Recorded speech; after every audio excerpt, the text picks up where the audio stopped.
Hey, when it comes to movies, what's your absolute favorite genre? Raise your hand if you're really into horror films. Okay, good to know who the psychopaths are in the audience this morning. How about those of you who love a good romance story? I mean, you love one of those against all odds coming together of two soulmates. Okay, there's our cheesy Hallmark movie channel crowd right there. Very good. How many of you like a little bit of comedy mixed in with that love-struck plot line? You really love a rom-com. You like that? Okay, very, very good. How many of you just prefer action, a car chase, no plot line whatsoever? You just want action. Raise your hand if that describes you. Good. All of you are invited to Manco. That's my crowd right there, okay? You are welcome to join us. I love all different types of movies. One genre that really pulls me in every single time is a good heist movie. I mean, I'm on the edge of my seat when I see just this kind of unique group of criminal masterminds who come together to boost cars and crack vaults and pickpockets and snag jewels and lift precious art and artifacts. From the planning and plotting to the execution to the counting out all the riches, I'm hooked. And I have to be honest with you this morning, 99% of the time, I'm rooting for the thieves. I mean, I really am. Hollywood has a gift for making thievery look like an amazing career choice. In so many ways, it is presented as strategic and creative and even noble at times. It appears noble at times because the thieves usually are in a desperate situation. They're trying to get some relative out of a tough situation, something like that. At other times, it looks like really they're just stealing from an absolute despicable human being. And really, there's no crime in their theft because the only one who is truly suffering is that despicable human being who has it coming to them. But what's fascinating and fun to watch on screen is actually devastating in real life. None of us want to be on the wrong side of a theft. It's the reason that we put in deadbolt locks and Ring doorbell cameras.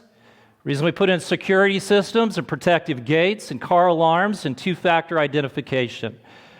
We're doing everything we possibly can to protect our stuff.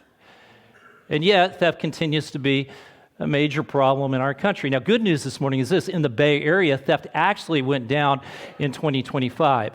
I give all the credit to that new police officer, Nick Rodoni. I just want to give him all the credit for that. I think it's wonderful that he's making such a difference already. But the reality is, theft still is a daily experience for way too many people. And that's troublesome. And it bothers us. How many of you have ever been a victim of theft? Just raise your hand. Yeah, quite a few people. Me too. When I was in college, someone broke into my car and they ripped the stereo out of the dash. And the worst part was a storm went through that night, and so water's poured through that window. And so the next morning when I finally discovered what happened, there was glass everywhere, the interior was soaked, and my car smelled like a wet dog for weeks. There was not a single part of my being that appreciated those master criminal minds. Folks, rather, what I did feel was vulnerable. I felt at risk. I felt angry. It's amazing how quickly you start rooting for thieves when you're actually the one who is being robbed, right? And there is no such thing as a victimless theft. Even if you've never had anything taken from you, you are still paying the price. It's estimated that every single year, $100 billion worth of retail or merchandise is stolen from retail stores. Now, who pays the price for that? Owners, workers, consumers, we all do. According to one study, the cost to the average American family because of retail theft is over $500 every single year. And that's not what God desires. He desires for flourishing to take place both for individuals and for communities. And so God, in Exodus chapter 20 and verse 15, he shares with us the eighth commandment. The eighth commandment is simply, you shall not steal. That's a commandment that we all agree with, especially when we are on the victim side of things. But is it a commitment that we're willing to really consider when we may be the offenders? You see, this commitment, number 8, like all the other commitments, there's a lot more to it than actually meets the eye. Yes, this commitment or this commandment forbids the taking or stealing of physical possessions, but that's not all. One of the most horrific violations of this commandment is not the stealing of property, but is actually the stealing of people. Just a chapter later, in Exodus chapter 21 and verse 16, God says this, whoever steals a man and sells him, and anyone found in possession of him shall be put to death. Kidnapping, human trafficking, slavery. God condemns it all in the strongest possible terms. The transatlantic slave trade stands as one of the great moral evils of all of human history. And the ongoing trafficking of women and children across the world testifies to the brokenness of this world. See, this commandment's not just about protecting stuff, it's also about protecting people, image bearers of God. And if God cares that deeply about protecting people, then we should not be surprised at all that He cares about how we treat their property, about how we treat their wages, their trust, and their dignity. Now, we recoil at the thought of stealing a person, and we should. The same commandment also speaks to less obvious, more socially acceptable forms of theft. The same commandment also speaks to things you can't even hold in your hand, things like credit and ideas and efforts and identity and intellectual work. For example, taking credit for a co-worker's idea is stealing. Cheating is a form of robbery, especially when there are grades and class rank and college placement at stake. Taking someone else's work and claiming it as your own is another example of taking what does not truly belong to you. And this is becoming increasingly complicated in an AI-driven world. Now, hear me very closely on this. Tools are not the issue. Integrity is. To use AI as a research assistant, an editor, an idea generator, that's one thing.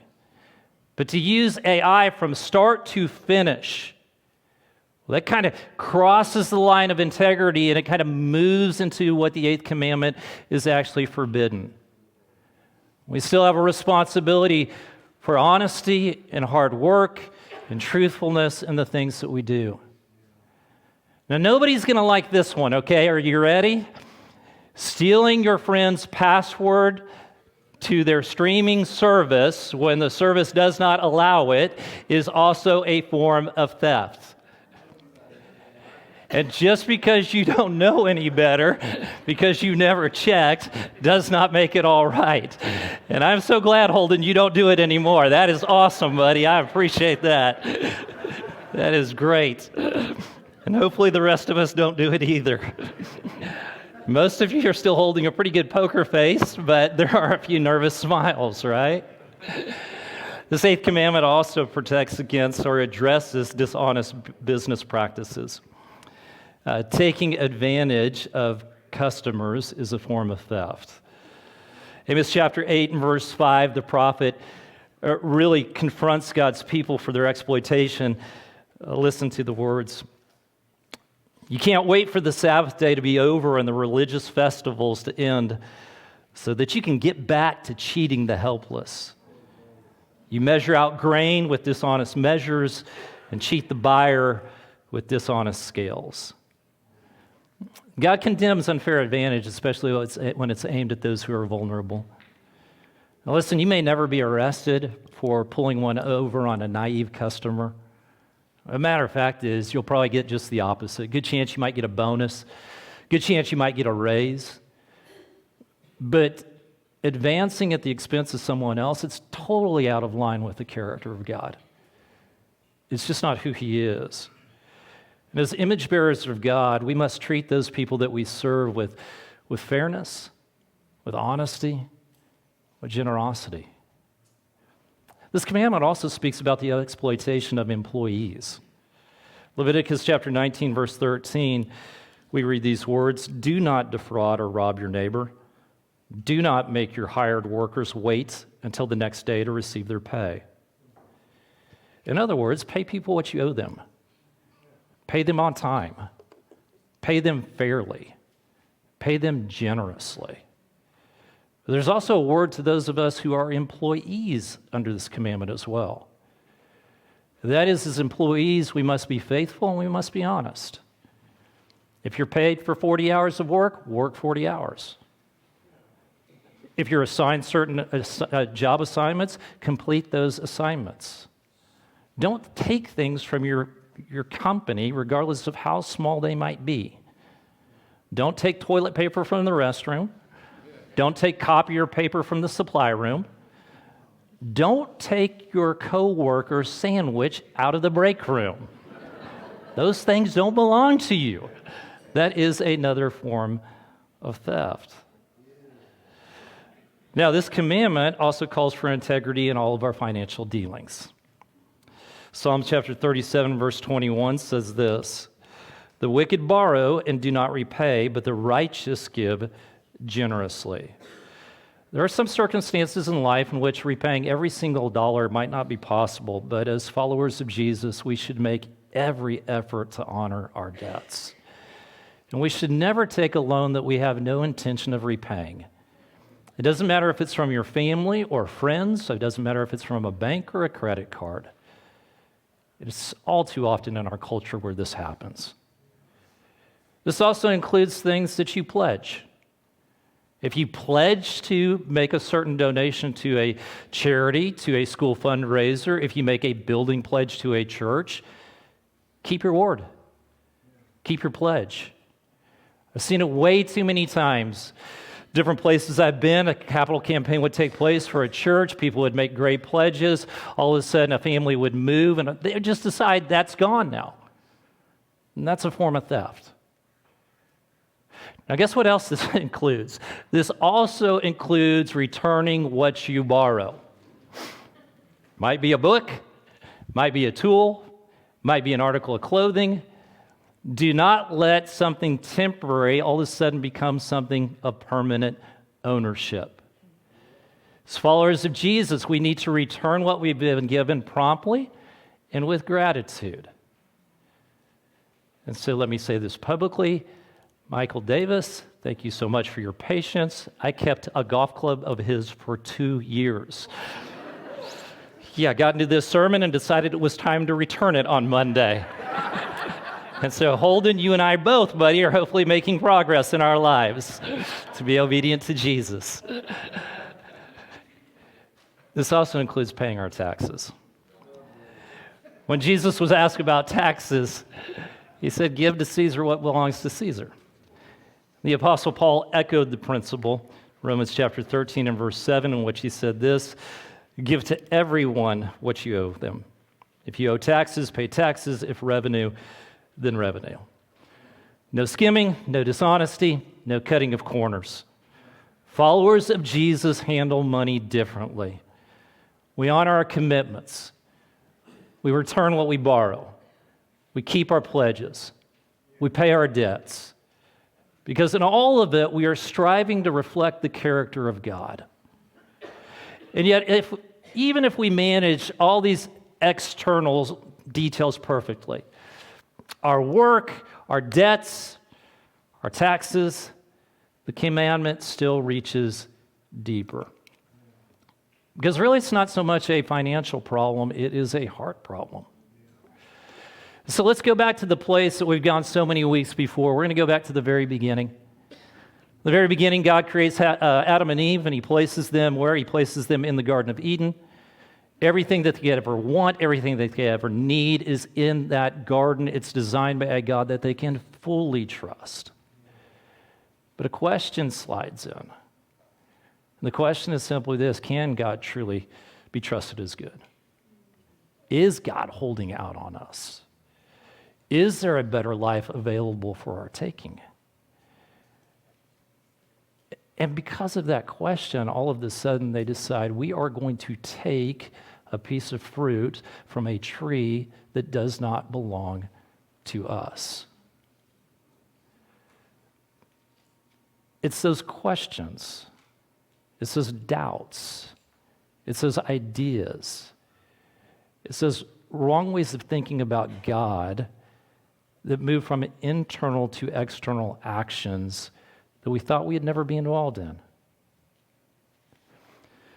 Mid-1980s, a man by the name of Rick Watson was arrested for bank robbery and sentenced to federal prison. Now, believe it or not, Rick had no intention of robbing a bank.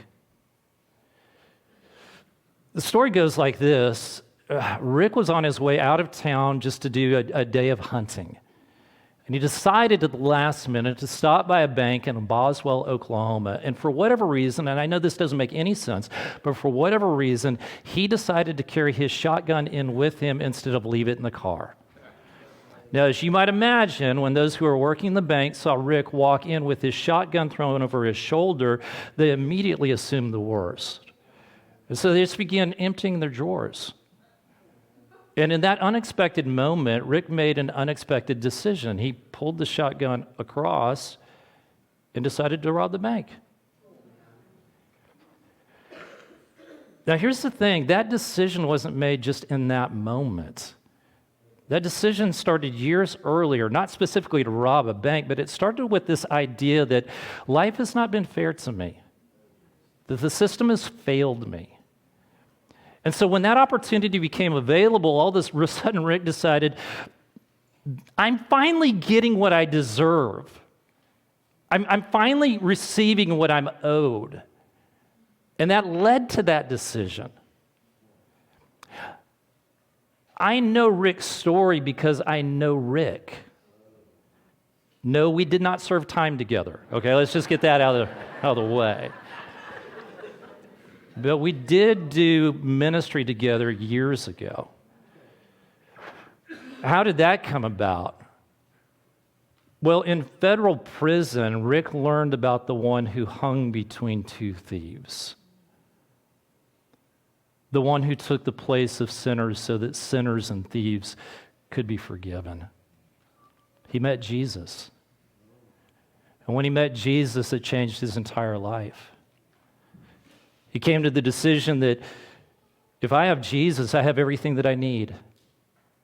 If I have Jesus, then I'm in a relationship with a God that I can fully trust to provide for me everything that I do need.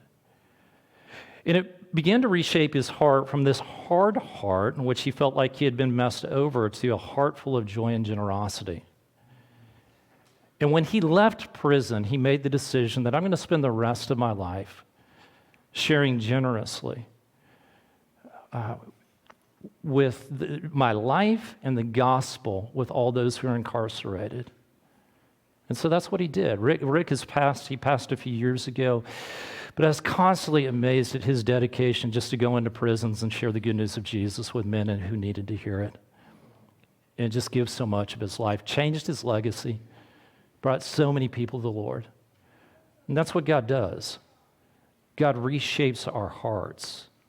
He changes us to something that we perhaps never thought we could actually consider we could become. Now, the eighth commandment, like the others, it's not just about what we should avoid, but it's also pointing to who we should become. It forms us into faithful stewards, not just fearful protectors. It moves us from people who clutch tightly to people who share generously. As one of the first recipients, or the first recipient of our generosity, should be the Lord. And this is what the Lord reminded his people of in Malachi chapter 3 and verse 8. Will a mere mortal rob God? Yet you rob me. But you ask, how are we robbing you? And he says this, in tithes and offerings. And God confronts his people. He says, listen, what you're doing is wrong. You're actually taking from me. You're robbing from me. I've entrusted all of this to you so that you can use it in the right way, so that you can give it back to me. You're withholding it. It's not right. He understood exactly what was taking place in their hearts, that their faith wasn't deep enough, their trust wasn't strong enough in who he is as their creator. Why is it that God calls us to give? It's not because he needs our finances. We know that. God owns everything. Everything is at his disposal. But what he needs is our hearts to change. He is calling us to trust in him by giving it as an act of full surrender. It's a moment in which we get to say every week, hey, God, I serve you. You don't serve me.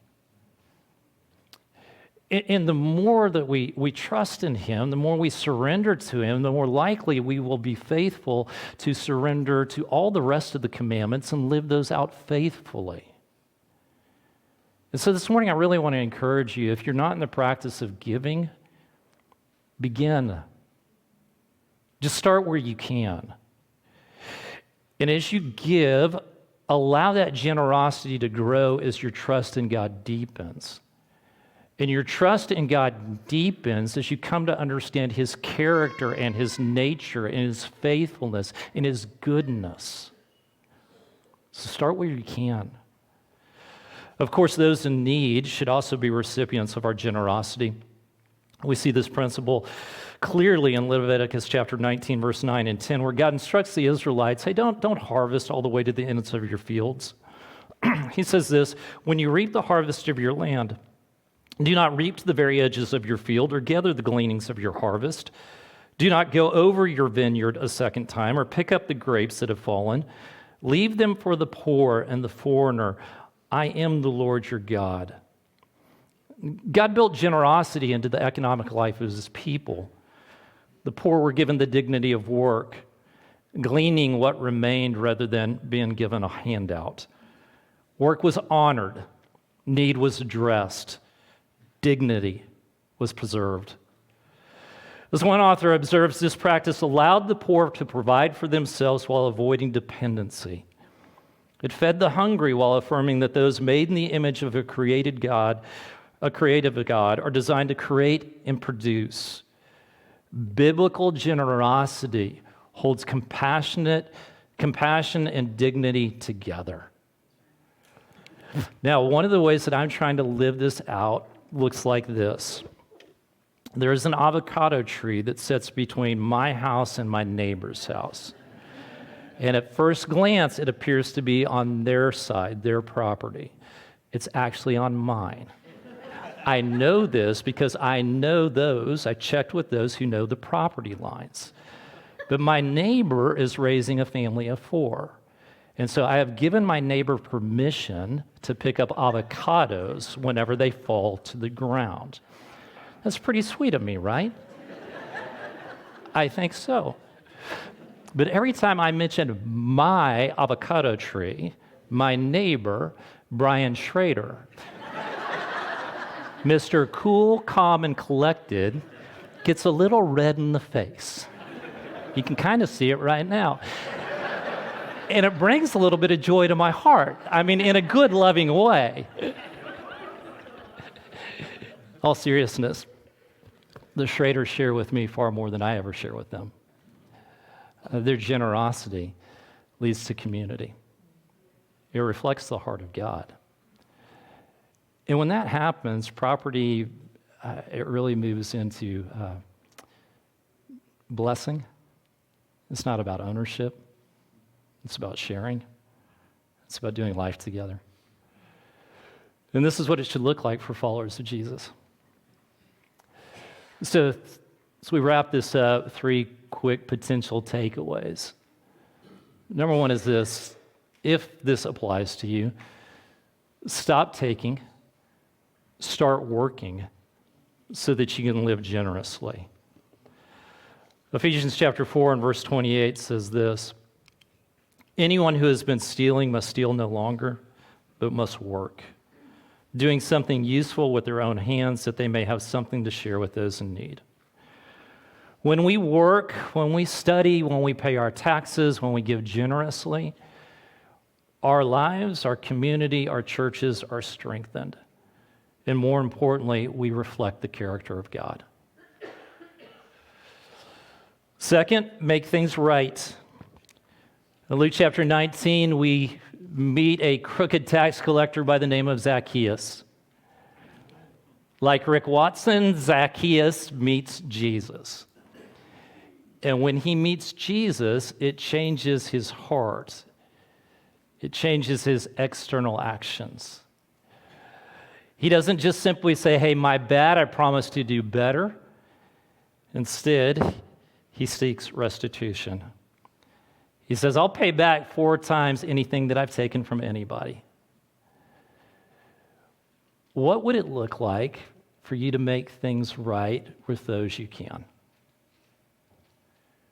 What would it look like if you go home and you remember, I borrowed that book 3 years ago, and so I'm going to return it, but I'm also going to return it with a $25 gift card. I thought of this after I returned your club. Sorry, Michael. You got a sorry. That's the best you're getting.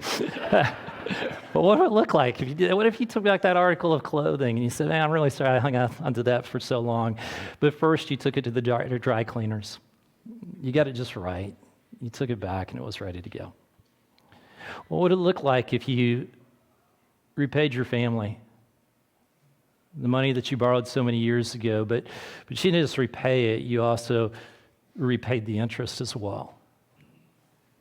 You say, that's really hard, and yes, it really is hard. But I just want you to consider this. That might be the most powerful testimony about the power of God that somebody ever sees.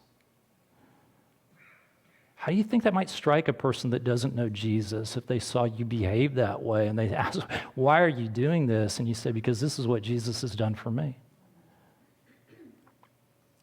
Make things right. The third, focus on Jesus. Focus on Jesus.